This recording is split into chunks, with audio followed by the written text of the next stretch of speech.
noseča mehur je vsekakor težava, ki ženske pesti v večji meri kot moške.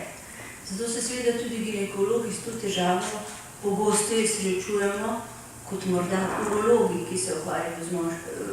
ki se večinoma ukvarjajo z moškimi, ampak tudi naše ženske zaidejo k urologom.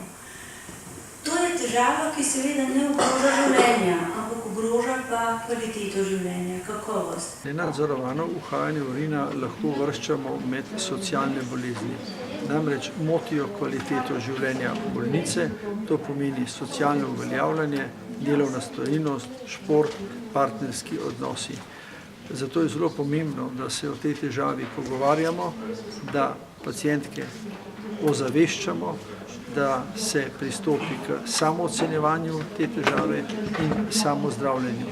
Danes so na tržišču številni pripomočki in tudi številna nova zdravila, ki pomagajo to težavo zmanjšati oziroma ozdraviti.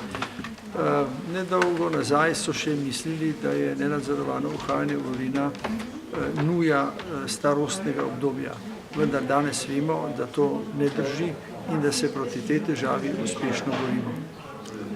Poudarjate preventivo? Seveda, mi zlasti kirurgi najraje rečemo, da najboljše zdravljenje je preprečevanje. In to za urinsko inkontinenco še posebej velja.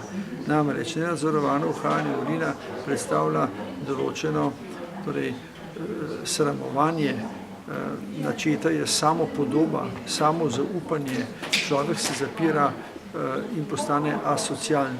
Zato je zelo pomembno, da to težavo pravočasno odkrijemo in zdravimo. Kaj bi posebej naročil?